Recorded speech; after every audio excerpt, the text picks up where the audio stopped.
Bueno, pues buenos días, buenas tardes o buenas noches, queridos amigos de su revista Lee Más. Este día estamos con un escritor que nos ha encantado mucho. Él es Carlos Fonseca, un escritor costarricense, puertorriqueño y hasta donde nos hemos enterado, ahí también tiene algunos pensamientos interesantes sobre esta cuestión de las nacionalidades y de las identidades. ¿Cómo te encuentras, Carlos? ¿Cómo estás? Todo muy bien, gracias Karina. Acabadito de llegar, aterricé ayer a las 2 de la mañana desde Inglaterra, o sea que ha sido un trayecto largo, pero contento de estar acá. Súper, y nos estás presentando justo tu novela austral. Cuéntanos un poquito sobre esta, me parece tu tercera novela, ¿no?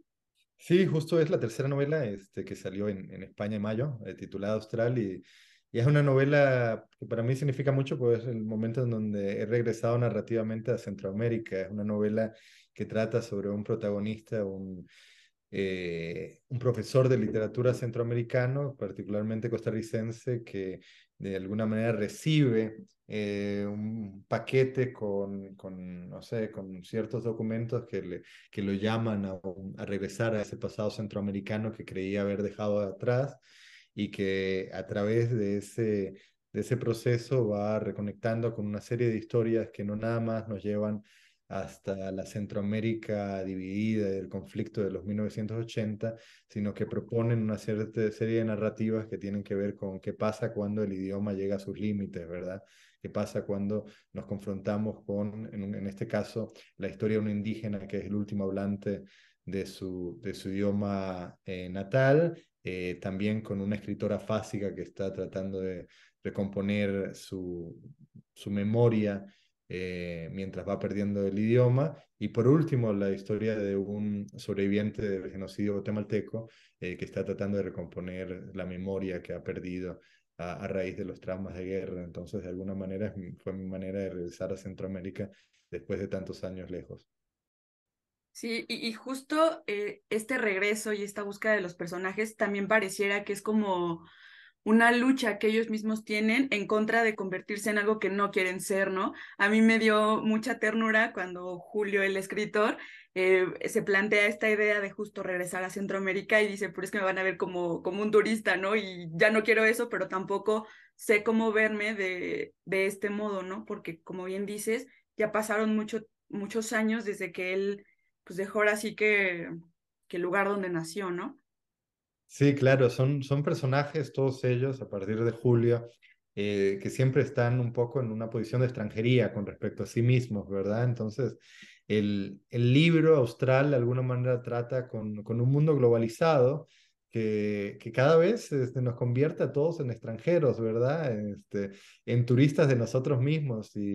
Creo que un poco el libro se propone la pregunta de qué significaría dejar de ser extranjeros o de cómo sería ese regreso a nosotros mismos y cómo podríamos dejar ese sentimiento de extranjería atrás en un mundo cada vez más turístico, cada vez más globalizado, cada vez más determinado por rutas globales que nos envían hacia todas partes, ¿verdad? Que fue algo que yo he sentido muy cercano, ¿verdad? Yo nací en Costa Rica, me crié en Puerto Rico, después Estados Unidos, ahora vivo en Inglaterra, ¿verdad? Y entonces a veces me he sentido un poco perdido dentro de esas rutas y siempre mi pregunta sería, ¿qué significaría regresar a América Latina? Justo a propósito de este sentimiento de extravío, también me parece muy interesante cómo ante, ante esa sensación también los personajes buscan anclas, ¿no? Un ancla evidentemente es el lenguaje, ¿no? Pero también me parece muy linda esta cosa de anclarte en la memoria, ¿no? Anclarte también, más bien buscar como ayuda externa para hacer como más profunda esa ancla, para cimentarla mejor, como en el caso de la novela que está escribiendo Alisa, que es este indígena que se auxilia del antropólogo o filósofo con el que está, y al mismo tiempo el filósofo, ¿no? Como el antropólogo, como para no perder del todo el sentido al que lo lleva la hipocondria, pues se auxilia de Juvenal, ¿no? Me parece también muy lindo eso, como ante el extravío siempre queda en tus personajes estas anclas y este lugar hacia donde hacerse. Claro, yo creo que tiene que ver un poco con la cuestión de las identidades y las raíces. En el mundo en el que vivimos, en donde a las rutas globales nos disparan hacia todas partes, a veces nos faltan raíces, ¿verdad? ¿Y dónde están esas raíces? Están en la memoria, están en el idioma, están en nuestra relación con los otros, relación con nuestro pasado. Entonces, yo creo que tienes razón de que todos estos personajes de alguna manera están buscando anclarse dentro de dentro de una América Latina que se les escapa, ¿verdad? O que les ha sido arrebatada. Entonces, yo creo que esa es una buena forma de pensarlo. Y bueno, nosotros somos escritores y lo que tenemos es el idioma. Y yo creo que el idioma español para mí me ha anclado, ¿verdad? Ya son muchos años afuera, son ya casi 17 años que he estado afuera de América Latina, pero sigo hablando español, sigo escribiendo en español y encuentro ahí un poco la forma de anclarme como escritor latinoamericano, como escritor costarricense, como escritor puertorriqueño. Y que aparte creo que es como una postura política muy clara que fijas también en la novela, ¿no? Al momento de que, no sé, Alisa decide llamarse Alicia porque justo también decide que no va a escribir en otro idioma sino en español, o bueno, eso fue lo que a mí me quedó como más patente, ¿no? Que esas elecciones sí son muy conscientes y que precisamente fijan una manera de estar en un mundo tan globalizado y tan de pronto sin como límites muy claros y que justo, ¿no? Esta como que viene a fijar de alguna manera un límite, una manera de estar como en el mundo. Sí, yo creo que ahí hay una política del idioma, ¿verdad? Esta escritora dentro de un mundo globalizado que usualmente nos dirige hacia el inglés como lengua del mercado editorial, ella toma la decisión opuesta de ir desde el inglés al español, ¿verdad? Y anclarse en ese idioma que de alguna manera dentro del mundo globalizado sería considerado un idioma minoritario. Pero también es interesante lo que ocurre con la historia de Juvenal Suárez, el indígena nativo, en su relación con este antropólogo alemán, ¿verdad? En donde el antropólogo alemán y casi todo el mundo lo quiere llevar hacia el español, pero él decide anclarse en el idioma de él que está desapareciendo, ¿verdad? Entonces es esa imagen de este idioma que es perdón, este indígena, que es el último en hablar su idioma natal, que en los últimos días decide encerrarse dentro de ese idioma y no hablarle a nadie en español, ¿verdad? También hay ahí creo que una política del idioma bastante interesante, en este caso frente al español como idioma dominante y casi como hegemónico dentro de América Latina, ¿verdad? Que es interesante como hay como dos lados de la moneda, es decir, si uno empieza a pensar en la relación entre el español y el inglés, es claro que el idioma el inglés es el dominante, el que está de alguna manera determinando los circuitos globales, es de cierta hegemonía también mercantil, pero en el caso de dentro de América Latina, es claro que el español también juega ese mismo rol con respecto a muchísimas idiomas indígenas. Sí, pero al mismo tiempo lo interesante es que están conviviendo, ¿no? O sea, hay una tensión como constante, pero al mismo tiempo, gracias a esa tensión, también pueden convivir y es la que permite que podamos asomarnos a estas historias que también traen cada uno de los personajes que tú pones al centro de la novela. Claro, sí, eso era lo que yo quería hacer con la novela, que era poner a circular todas estas historias distintas que nos llevan en distintas direcciones, ¿verdad?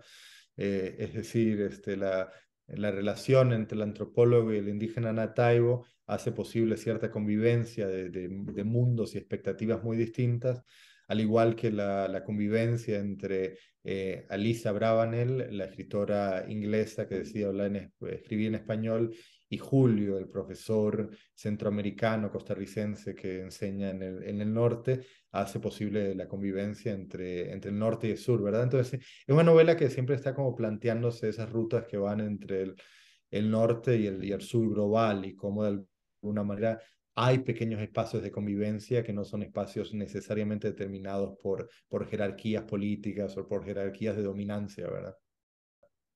Sí, que me parece también muy lindo como la comuna a la que llegan en este lugar de Argentina permite eso, ¿no? Y además es donde confluye gente que también ha estado en un montón de lugares. Pienso ahora en, ¿cómo se llama? Ignacio, que también, ¿no? Trae ahí una genealogía de una familia que ha estado por un montón de lados, que ha puesto en práctica como muchos idiomas, muchos lenguajes, pero pues justo, ¿no? Pueden confluir en ese espacio donde también es un sitio propicio para la creación. Sí, yo creo que se trata un poco de eso, de abrir espacios de convivencia, de abrir espacios de solidaridad. Pero claro, por otra parte siempre está la tensión o la pregunta un poco malévola de, entonces esto no es turismo, ¿verdad? ¿Cuál sería la diferencia entre esto y un turismo cultural que intenta apropiarse? Y por eso la novela siempre está como moviéndose de un lado a otro entre rutas turísticas y rutas culturales, que me parece como algo muy relevante. Hoy día, por ejemplo, yo soy mitad costarricense, mitad puertorriqueño, que son dos destinos turísticos como muy deseados tanto por los norteamericanos como los europeos. Entonces, siempre la pregunta es cómo escribir, cómo hablar de ese diálogo que está surgiendo a partir del turismo, pero cómo también pensar más allá del simple turismo cultural y encontrar como espacios de solidaridad, espacios de verdadero diálogo. Sí, que también es como bien latente en la novela, ¿no? Esta incomodidad de los personajes, que precisamente son extranjeros y llegan a un lugar en Argentina y que están ahí como moviéndose entre lo que tú dices, ¿no? Entre qué onda con el extranjero, pero quiero sentirme parte de aquí, pero sé que también está esta cuestión de el turismo y no sé, es una cosa muy loca porque hasta incluso se siente la incomodidad cuando le estás leyendo, ¿no? Ese no estar, pero al mismo tiempo sí, y ese pues, yo creo que problema identitario que te causa, ¿no? El saber que no perteneces del todo a un lugar y que no sabes qué eres, ¿no? Que en ese extravío eh, te puedes mover o entre lo extranjero o entre el turista y no sabes al final del día qué puede resultar mejor o peor. Sí, yo creo que al final de cuentas lo que está pasando con nuestro mundo, en donde hay tantos desplazamientos y tanta hibridez, es que las cuestiones identitarias se están replanteando qué significa la identidad, ¿verdad? Venimos de un mundo donde las identidades nacionales, las identidades raciales, eran como muy estables y como muy, casi como pensadas de una manera como bastante purista.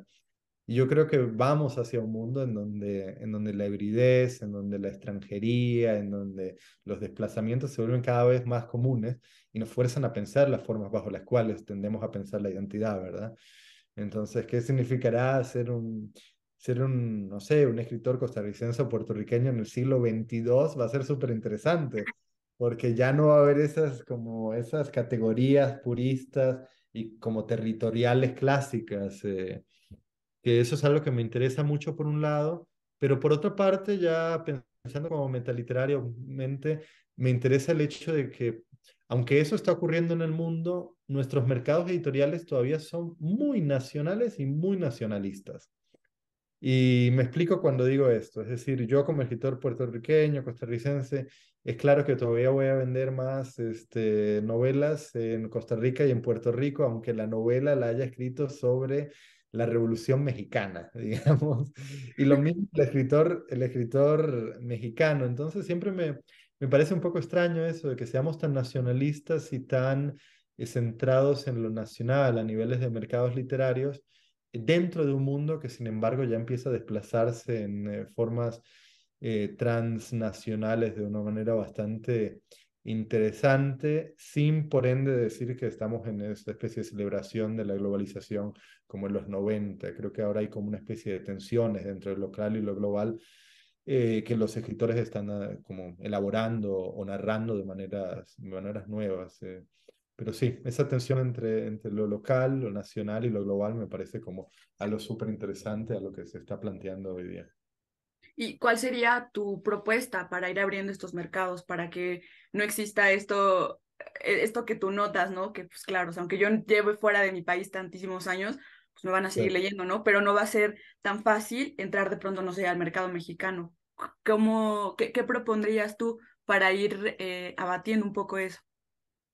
Sí, yo creo que bueno, tiene que ver un poco con la lógica editorial, ¿verdad? Las prácticas editoriales. eso tendría que ver con, no sé, las grandes editoriales transnacionales realmente, o sea, hacer circular los libros más allá de las fronteras nacionales.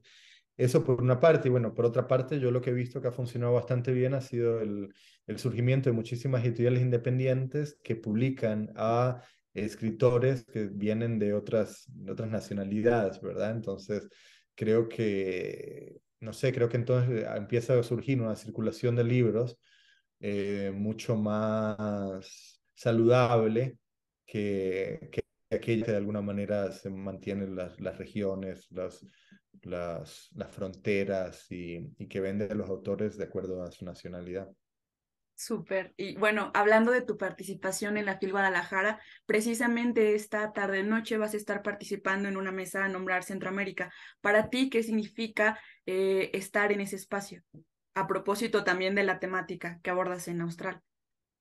Sí, bueno, es como podrás imaginar, después de haber leído Austral, es algo súper bonito, es decir, Centroamérica es un espacio que dentro del mercado editorial está muchas veces invisibilizado, por razones precisamente mercantiles. Entonces es una posibilidad de en esta mesa hablar desde Centroamérica. Claro, como las identidades también son fantasías que se proyectan sobre uno, no solo fantasías que uno proyecta hacia afuera, es algo que vamos a estar discutiendo hoy. ¿Qué significa ser un escritor centroamericano? ¿Qué estereotipos se proyectan sobre la región y cómo uno trabaja también desde esos estereotipos para desarticularlos o proponer otra imagen de Centroamérica? Por ejemplo, el caso que voy a dar es el caso de la violencia en Centroamérica, que es obviamente un tema muy relevante a través de la historia del siglo XX y particularmente a raíz de los conflictos armados de los 80.